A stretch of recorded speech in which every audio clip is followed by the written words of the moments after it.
ഉരുൾപൊട്ടലിൽ തകർന്ന നിരവധി സ്ഥാപനങ്ങളുണ്ട് ചൂരൽമലയിൽ. ചൂരൽമലയിലും മുണ്ടക്കയിലും മൊബൈൽ ഫോൺ വിൽപ്പന നടത്തുന്ന കടകളെയും ഉരുൾപൊട്ടൽ ബാധിച്ചിട്ടുണ്ട്. ഇത്തരം സ്ഥാപനങ്ങളുടെ അതിജീവനത്തിന് പിന്തുണയുമായി എത്തുകയാണ് മൊബൈൽ ഫോൺ റീറ്റെയിൽ വിൽപ്പനക്കാരുടെ സംഘടന. സുർജിത്ത് അയ്യപ്പത്ത് തയ്യാറാക്കിയ റിപ്പോർട്ടിലേക്ക്. ഉരുൾ പൊട്ടിയൊലിച്ച ചൂരൽമല പ്രദേശത്തേക്ക് പലതരത്തിലുള്ള കരുതലും എത്തുന്നുണ്ട്. അത്തരത്തിൽ ഒരു കരുതലാണ് മൊബൈൽ ഫോണുകളുടെ റീറ്റെയിൽ വിൽപ്പനക്കാരുടെ സംഘടന മുന്നോട്ട് വയ്ക്കുന്നത്. ഇവിടെ ധാരാളം കടകളുണ്ടായിരുന്നു ചൂരൽമലയിൽ. അതായത് ഇവിടെ 4 മൊബൈൽ ഷോപ്പുകളാണ് ഈ ജംഗ്ഷനിൽ ഉണ്ടായിരുന്നത്. എല്ലാം ചെളി കയറി, കല്ല് കയറി പൂർണ്ണമായും തകർന്നടിഞ്ഞ നിലയിലാണ്. ഇവിടെ അദ്ദേഹം ഇവിടുത്തെ കട ഉടമയായിട്ടുള്ള ഒരാളാണ്. എത്ര കടകളുണ്ടായിരുന്നു? ഏകദേശം 3-4 മൊബൈൽ ഷോപ്പിന്റെ ഭാഗമായിട്ട് വർക്ക് ചെയ്യുന്ന സ്ഥാപനങ്ങൾ തന്നെ ഇവിടെ ഉണ്ടായിട്ടുണ്ടായിരുന്നു. മെയിൻ ഇപ്പോൾ നമ്മൾ ചെയ്യുന്ന സ്ഥാപനമാണ് ഈ പുറകിൽ കാണുന്നത്.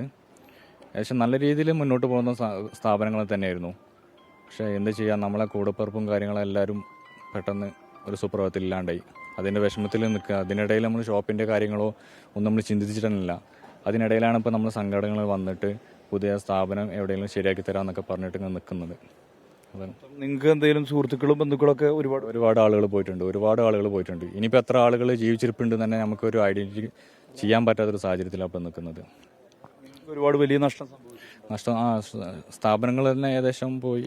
പിന്നെ നമ്മളെ ബേസ് മുഴുവൻ ഈ നാടും കാര്യങ്ങളൊക്കെയാണ്.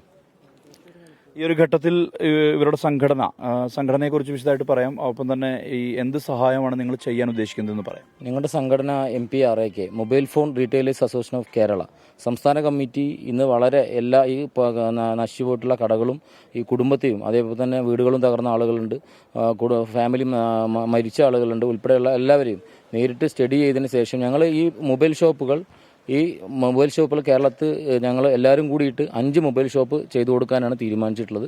റൂം ഈ മാർക്കറ്റിൽ ഇപ്പോൾ അടുത്ത് റൂമൊന്നും വരാം, അല്ലെങ്കിൽ അടുത്തൊരു സ്ഥലത്തിലേക്ക് ഇവരെ പുനഃവീക്ഷിപ്പിച്ച് കാര്യങ്ങൾ ചെയ്യാനാണ് ഇപ്പോൾ ഞങ്ങൾ തീരുമാനിച്ചിട്ടുള്ളത്.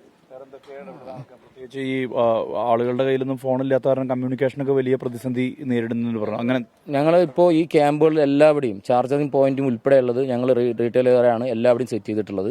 ഇനി വരും ദിവസങ്ങളിൽ കുട്ടികൾക്കൊക്കെ ക്ലാസ്സുമായി ബന്ധപ്പെട്ടുകൊണ്ട് ഓൺലൈൻ ക്ലാസ്സുമായി ബന്ധപ്പെട്ടുകൊണ്ട് സ്റ്റേറ്റ് കമ്മിറ്റി 100ഓളം വരുന്ന ഫോണുകൾ കൊടുക്കാനാണ് ഞങ്ങൾ തീരുമാനിച്ചിട്ടുള്ളത്. അത് ഞങ്ങൾ ഭരണകൂടത്തെയും അതിനൊപ്പം തന്നെ ഞങ്ങളുടെ ഇവിടുത്തെ ജില്ലയുടെ പ്രവർത്തകരെയും വിലയിരുത്തിക്കൊണ്ട് ഞങ്ങൾ കൈമാറാനാണ് തീരുമാനിച്ചിട്ടുള്ളത്.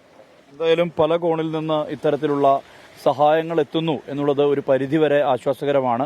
ഇതിനിടയിലാണ് ഇങ്ങനെ മൊബൈൽ ഫോണിൻ്റെ റീറ്റെയിൽ വിതരണക്കാരുടെ സംഘടന തന്നെ ഇങ്ങനെ ഒരു സംരംഭവുമായി മുന്നോട്ട് വന്നിരിക്കുന്നത്. ഇവിടുത്തെ ഈ മേഖലയിലുള്ള ചൂരൽമല അടക്കമുള്ള മേഖലയിൽ ഇത് വലിയ നഷ്ടം സംഭവിച്ച മൊബൈൽ ഫോൺ കച്ചവടക്കാർക്ക് അത് വലിയ ആശ്വാസം പകരുന്ന ഒന്നാണ്.